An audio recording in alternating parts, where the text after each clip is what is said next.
Hello everyone, welcome to my channel. I am Neha. आज करेंगे हम क्लास 11 बिजनेस स्टडीज़ एंड आज का हमारा टॉपिक है सर्विसेज ऑफ होलसेलर्स, यानी होलसेलर्स क्या सर्विसेज प्रोवाइड कराते हैं वो हम आज पढ़ेंगे। एंड गाइस, इस चैनल पे हम जितनी भी वीडियोस करेंगे वो सभी एनसीईआरटी की बुक में से करेंगे। तो देखो बुक में क्या लिखा है।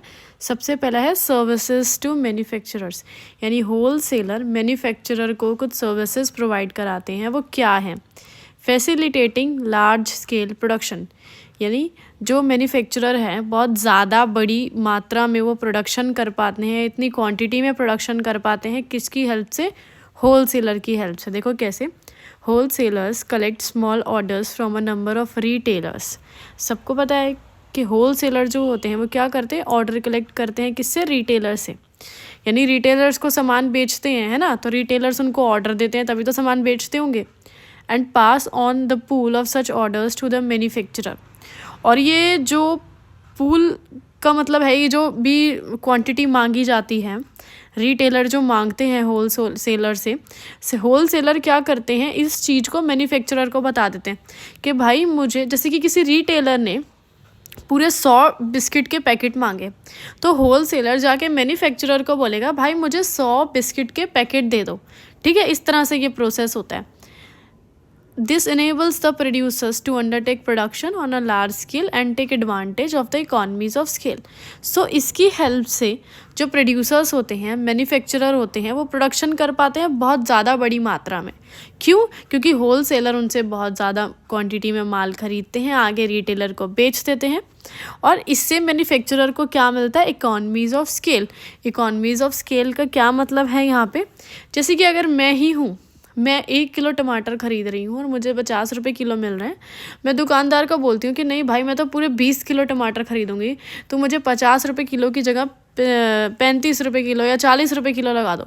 तो एक बारी के लिए दुकान वाला मान जाएगा, मुझे डिस्काउंट दे देगा। तो यही होता है इकोनॉमीज़ ऑफ स्केल, कि जब हम बहुत ज़्यादा लार्ज क्वान्टिटी में या लार्ज अमाउंट में कोई काम करते हैं तो उसमें जो छोटे मोटे हमें डिस्काउंट वगैरह मिलते हैं, जो बेनिफिट्स मिलते हैं, वो इकोनॉमीज़ ऑफ स्केल कहलाते हैं। नेक्स्ट है बियरिंग रिस्क। रिस्क झेलता है wholesaler. The wholesale merchants deal in goods in their own name. अब जो होलसेलर होते हैं वो क्या करते हैं? जो गुड्स खरीदते हैं वो अपने नाम पे ही खरीदते हैं, खुद ही मतलब ऑनर बन जाते हैं। अब जैसे कि बिस्किट का एग्जांपल लेते हैं। एक होलसेलर है, वो 100 बिस्किट के डब्बे लेकर आया। तो वो जो बिस्किट के डब्बे लेके आया वो खरीद कर लेके आया पैसे देके। अब वो बिस्किट के डब्बे उसके ही हो गए, ठीक है, क्योंकि उसने खरीदे थे। वो उसका ऑनर कौन हो गया? वो खुद हो गया। Take delivery of the goods and keep the goods purchase in large lots. और वो खुद ही गुड्स की डिलीवरी करता है, रिटेलर्स तक पहुंचाता है, और जो भी वो गुड्स परचेज करता है उन्हें वेयर हाउस में स्टोर करता है। अब देखो यहाँ पे हो क्या रहा है कि एक होलसेलर था, उसने मैन्युफैक्चरर से गुड्स खरीद के अपने वेयर हाउस में स्टोर कर लिए। अब वो गुड्स होलसेलर की हो गए, ऑनर हो गया होलसेलर उनका। In the process they bear variety of risk. अब वो उन गुड्स का ऑनर हो गया, तो अब सारा रिस्क कौन झेलेगा? उन गुड्स से रिलेटेड वो खुद झेलेगा। सपोज़ मार्केट में प्राइस फॉल हो गई, गिर गए। जहाँ पहले अगर सपोज़ उसने टमाटर ख़रीदे हैं अगर 50 रुपये किलो में, मार्केट में रेट 45 हो गया, तो वो रिस्क वो खुद झेलेगा होलसेलर, क्योंकि मैन्युफैक्चरर को तो पैसे मिल चुके हैं, अब उसका कोई लेना देना नहीं। अगर वो टमाटर चोरी हो जाए, किसी तरह से ख़राब हो जाए, उनमें आग लग जाए, तो सारा रिस्क कौन झेलेगा? होलसेलर, क्योंकि होलसेलर ने वो गुड्स खरीदे हैं पैसे देके और अपने वेयर हाउस में स्टोर करके रखे हैं, खुद वो उनका ऑनर है। अब अगर उन गुड्स का कोई नुकसान पहुंचता है तो सारा रिस्क होलसेलर झेलता है। To that extent, they relieve the manufacturers from bearing these risk. So यहाँ मैन्युफैक्चरर को रिलीव मिलता है, यानी राहत मिलती है इस चीज़ से कि ये रिस्क अब इन्हें नहीं झेलना है। चाहे पूरे के पूरे वेयर हाउस में आग लग जाए, मैन्युफैक्चरर का कोई लेना देना नहीं। भाई मैन्युफैक्चरर पैसे ले चुका है, उसका लेना देना ख़त्म हो गया, होलसेलर के पास हैं गुड्स, वही जिम्मेदारी उठाएगा। Next point is financial assistance. देखो कैसे। The wholesalers provide financial assistance to the manufacturer in the sense that they generally make cash payment for the goods. अब जो wholesalers होते हैं वो फाइनेंशियल हेल्प करते हैं मैन्युफैक्चरर की। कैसे फाइनेंशियली हेल्प करते हैं? क्योंकि वो जो भी गुड्स खरीदते हैं उनकी कैश पेमेंट करते हैं। जैसे मैंने अगर 50,000 के गुड्स खरीदे तो मैं तुरंत की तुरंत पेमेंट दे दूंगी मैन्युफैक्चरर को, मैन्युफैक्चरर के पास तुरंत कैश आ जाएगा। ठीक है, तो एक तरह से उसकी फाइनेंशियल हेल्प ही होगी। मैंने उधार नहीं खरीदे, मैंने सब कुछ कैश खरीद लिया, कैश में दे दिए पैसे। To that extent, the manufacturers need not block their capital in the stocks. So अब मैन्युफैक्चरर को यहाँ क्या हेल्प मिली कि उसने जो स्टॉक बना के रखा था, जो गुड्स खरीद के मतलब मैन्युफैक्चर करके रखे थे, अब उसमें उसका कैपिटल यानी पैसा ब्लॉक नहीं हो रखा है। जैसे कि अगर उसने 1000 पैकेट बनाए और 1000 पैकेट उसने रखे हुए हैं अपने गोडाउन में, तो उसका पैसा ब्लॉक है उन 1000 पैकेट्स में। लेकिन अगर वो 1000 के 1000 पैकेट बेच देता है किसी होलसेलर को और इसके बदले तुरंत उसे कैश मिल जाता है, तो कितनी बड़ी बात है यार, सारा सामान बिक गया और कैश भी मिल गया। Sometimes they also advance money to the producers for bulk orders placed by them. भाई कभी कभी होलसेलर्स क्या करते हैं, प्रोड्यूसर्स को, मैन्युफैक्चरर्स को बल्क ऑर्डर दे देते हैं, यानी बहुत ज़्यादा बड़ी क्वांटिटी में ऑर्डर दे देते हैं और बोलते हैं एडवांस पैसे ले लो, लेकिन ये ऑर्डर पूरा कर दो, भाई पीछे से डिमांड आ रही है। ठीक है, तो ये भी हेल्प होती है यार, एडवांस में पैसा मिल रहा है अपने को। नेक्स्ट है एक्सपर्ट एडवाइस। एडवाइस भी देते हैं होलसेलर्स मैन्युफैक्चरर्स को। As the wholesalers are in direct contact with the retailers, they are in a position to advise the manufacturers about the various aspects. अब जो आपके होलसेलर्स होते हैं वो रिटेलर से डायरेक्ट कांटेक्ट रखते हैं, यानी उनसे मिलते जुलते रहते हैं, उनसे बातें करते रहते हैं, क्योंकि होलसेलर गुड्स बेचते हैं रिटेलर्स को, तो बातें तो होती रहती हैं। सो आगे क्या लिखा हुआ है कि वो एडवाइस देते रहते हैं फिर मैन्युफैक्चरर को, ठीक है, कि भाई कस्टमर क्या चाहता है, कस्टमर की क्या टेस्ट एंड प्रेफरेंस है, मार्केट की क्या कंडीशंस है, हमारे कॉम्पिटिटर्स क्या कर रहे हैं, प्रोडक्ट के फीचर्स के बारे में, इन सब चीज़ों के बारे में सारी इन्फॉर्मेशन देता रहता है। कौन देता है? होलसेलर देता है। किसको देता है? मैन्युफैक्चरर को देता है। और होलसेलर के पास ये इन्फॉर्मेशन कहाँ से आती है? ये आती है रिटेलर से। रिटेलर सारी इन्फॉर्मेशन देता है। अब रिटेलर के पास कहाँ से ये इन्फॉर्मेशन आती है? रिटेलर को मिलती है कस्टमर से इन्फॉर्मेशन, क्योंकि रिटेलर हमेशा कस्टमर से बातें करते रहते हैं। They serve as important source of market information on these and related aspects. वही सेम बात लिखी हुई है कि जो होलसेलर हैं वो क्या है, important source of market information, यानी काफ़ी ज़्यादा मार्केट इन्फॉर्मेशन जो है होलसेलर्स जो है मैन्युफैक्चरर को देते रहते हैं। नेक्स्ट पॉइंट है आपका हेल्प इन मार्केटिंग फंक्शंस। तो देखो मार्केटिंग में भी होलसेलर हेल्प करता है मैन्युफैक्चरर की। The wholesalers take care of the distribution of goods to a number of retailers. अभी होलसेलर क्या करता है, इस चीज़ का ध्यान रखता है कि जो गुड्स हैं वो मैं रिटेलर तक डिस्ट्रीब्यूट यानी कर दूं, यानी पहुंचा दूं, यानी होलसेलर रिटेलर तक गुड्स पहुंचा रहा है, ये जिम्मेदारी उठा रहा है। In turn sell these goods to a large number of customers. और फिर रिटेलर क्या करते हैं इन गुड्स का, वो बहुत सारे जितने भी कस्टमर्स हैं, लार्ज जोग्राफिकल एरिया, यानी भाई कस्टमर्स तो जगह जगह फैले हुए हैं, हर एक कोने में, वहाँ तक कौन पहुँचाता है गुड्स? रिटेलर। यानी होलसेलर ने गुड्स रिटेलर के पास पहुँचाए और रिटेलर ने कस्टमर के पास पहुँचाए। This relieve the manufacturers from many of the marketing activities and enable them to concentrate on the production activity.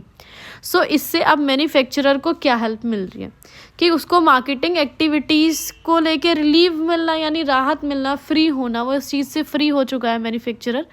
उसको सिर्फ क्या करना है, कंसंट्रेट करना है प्रोडक्शन पर, यानी सिर्फ प्रोडक्शन पर ध्यान देना है। डिस्ट्रीब्यूशन का सारा काम कौन देख रहा है? होलसेलर देख रहा है, रिटेलर देख रहा है। Next point is facilitate production continuity. भाई प्रोडक्शन कंटिन्यूसली होती रहे, इस चीज़ का ध्यान रखते हैं होलसेलर्स, उनकी वजह से मतलब पॉसिबल होता है। The wholesalers facilitate continuity of the production activity throughout the year by purchasing the goods as and when these are produced. अभी होलसेलर यहाँ क्या कर रहे हैं, मैंने वही बात रिपीट हो रही है कि वो प्रोडक्शन जो है कंटिन्यूस चलता रहे, इस चीज़ का ध्यान रखते हैं। कैसे? कि वो गुड्स जो है ख़रीदता रहता है, ठीक है, जब भी गुड्स प्रोड्यूस्ड होते हैं तुरंत ख़रीद लेता है और उनको स्टोर कर लेता है अपने वेयर हाउस में till the time these are demanded by retailers और कंज्यूमर्स इन द मार्केट। और कब तक स्टोर करके रखता है? जब तक कोई रिटेलर या कंज्यूमर उस प्रोडक्ट को नहीं खरीदता है तब तक होलसेलर जो है अपने वेयर हाउस में इन गुड्स को स्टोर करके रखता है। सो यहाँ पे मेन बात ये हुई कि मैन्युफैक्चरर का काम सिर्फ प्रोडक्शन करना है पूरे साल, और होलसेलर का काम है साथ साथ प्रोडक्शन होती रहेगी और वो उसे खरीदता रहेगा और स्टोर करता रहेगा। ठीक है, चलो आगे बढ़ते हैं। Next point is storage. ये पॉइंट देखो क्या बोल रहा है, wholesalers take delivery of goods when these are produced in a factory and keep them in the godowns और वेयर हाउसेस। सो होलसेलर्स क्या करते हैं, डिलीवरी ऑफ गुड्स ली, यानी जो भी गुड्स थे वो मैन्युफैक्चरर से खरीदे, ठीक है, जितने भी गुड्स का प्रोडक्शन हुआ था खरीद लिए और उसके बाद उनको गोडाउन्स में अपने वेयर हाउसेस में स्टोर करके रख लिया। This reduces the burden of manufacturers of providing for storage facilities. अब यहाँ पे मैन्युफैक्चरर का कौन सा बर्डन रिड्यूस यानी कम हो रहा है, कौन सा बोझ हल्का हो रहा है मैन्युफैक्चरर का।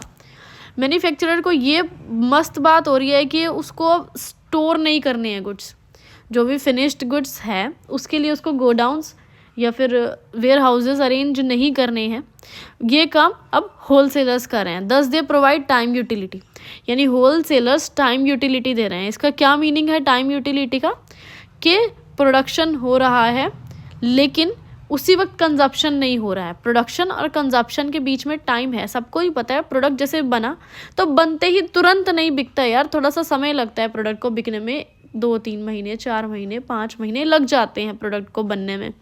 तो इसके बीच का जो टाइम है उसमें क्या किया जाए, उसमें होलसेलर हेल्प करता है उनके गुड्स को स्टोर करके बेचने में। चलो आगे पढ़ते हैं। Next point is services to retailers. अब होलसेलर जो है रिटेलर्स को भी सर्विसेज प्रोवाइड कराते हैं भाई। देखो क्या है आगे, सबसे पहला point availability of goods. Goods available कराते हैं होलसेलर्स रिटेलर्स को। Retailers have to maintain adequate stock of varied commodities. अब भाई एक रिटेलर जो होता है, यानी जो छोटे छोटे दुकानदार होते हैं, उनको काफ़ी सारी वेरीड मतलब बहुत सारी वेरियस कमोडिटीज़ का स्टॉक बना के रखना पड़ता है, क्योंकि उन्हें कस्टमर्स को बहुत सारे टाइप की वेराइटीज़ देनी होती है। अब एक कस्टमर, जैसे कि एक रिटेल की शॉप देखते हैं, अब उसके पास अगर दाल है तो दाल भी एक तरह की नहीं रखेगा, वो कम से कम 5-7 तरह की दाल रखेगा। मूंग की अलग, मूंग धुली अलग, काली मसूर अलग, ऐसे। चावल रखता है तो वो 5-6 तरह के चावल रखता है, 40 रुपये किलो एक, 50 रुपये किलो, 60 रुपये किलो, 70 रुपये किलो, ऐसे अलग अलग। बिस्किट भी रखता है तो बिस्किट एक तरह के नहीं रखता है, 10 तरह के, 15 तरह के बिस्किट रखता है।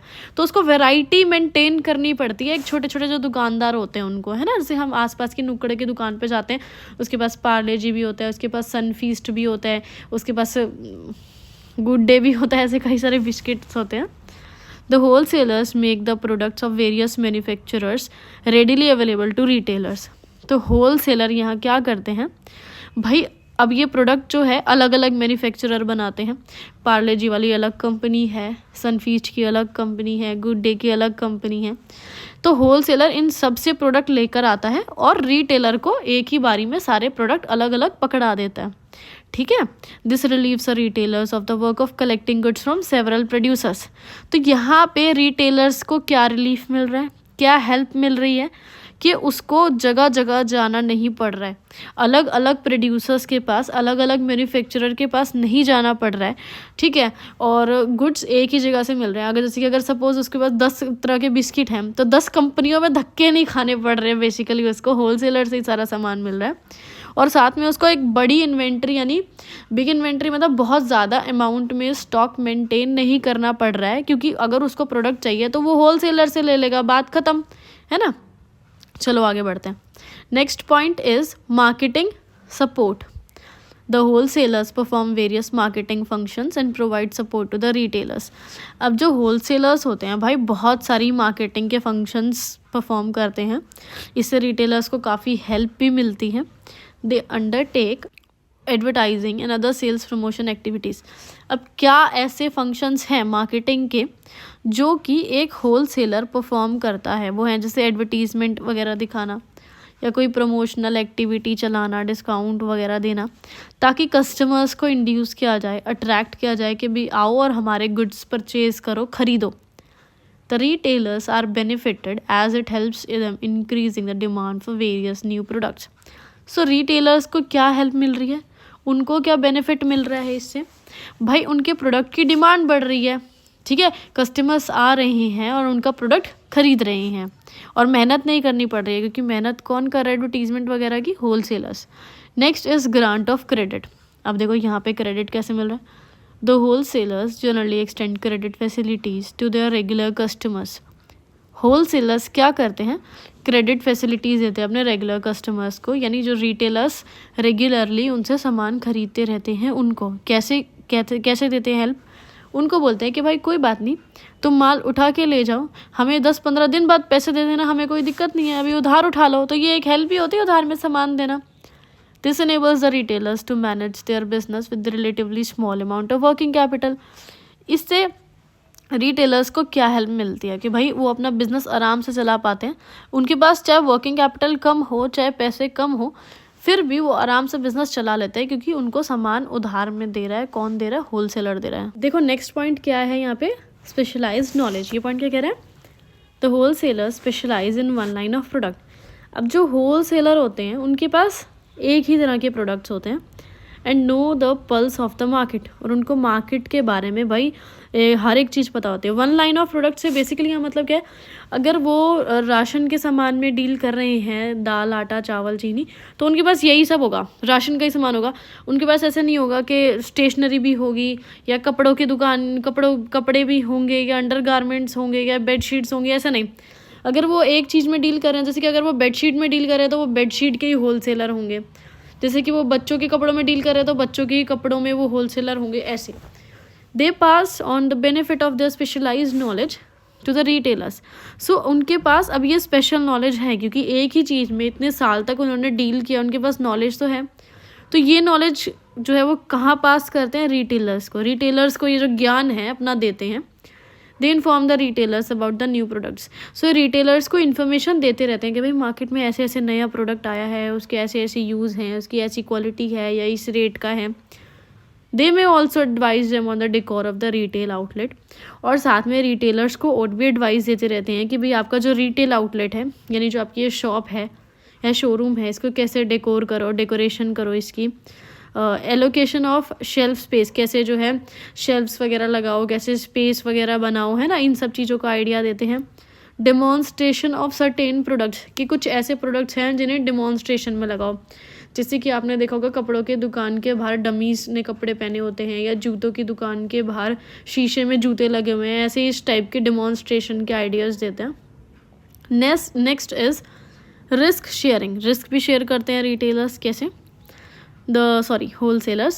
The wholesalers purchase in bulk and sell in relatively small quantities to the retailers. अभी हमने पढ़ा था कि जो होलसेलर्स हैं वो बहुत बल्क में सामान खरीदते हैं, बहुत बड़ी मात्रा में सामान खरीदते हैं, और जब इन्हें बेचते हैं तो छोटी छोटी क्वांटिटीज़ में बेचते हैं। और किसको बेचते हैं? रिटेलर्स को बेचते हैं, क्योंकि ये कंज्यूमर्स को नहीं बेचते हैं।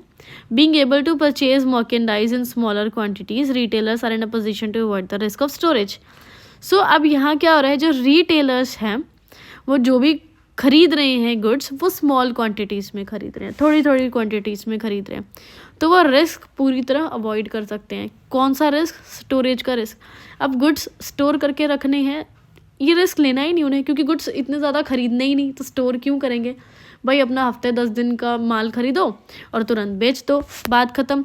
गुड्स जो है ख़राब वराब होने का डर है, उनके आउटडेट होने का डर है, या प्राइजेस कम होने का डर है, या डिमांड कम होने का डर है, ये है ही नहीं, क्योंकि वो लार्ज क्वांटिटी में गुड्स नहीं खरीद रहे हैं, वो तो छोटे छोटे गुड्स छोटे छोटे क्वांटिटीज़ में गुड्स खरीद रहे हैं। एक बड़ी प्यारी लाइन लिखिए लास्ट में, देखो, they would have to purchase in case the services of the wholesalers are not available. भाई यहाँ लिखा हुआ है कि उनको लार्ज क्वांटिटी में गुड्स खरीदने पड़ते, ठीक है। कब? अगर बीच में होलसेलर्स ही नहीं होते तो रिटेलर्स को बहुत बड़ी मात्रा में गुड्स खरीदने पड़ते और बहुत ज़्यादा स्टॉक बनाना पड़ता और सारा रिस्क भी झेलना पड़ता है ना। तो होलसेलर ने देखो कितना काम आसान कर दिया। इस वीडियो खत्म।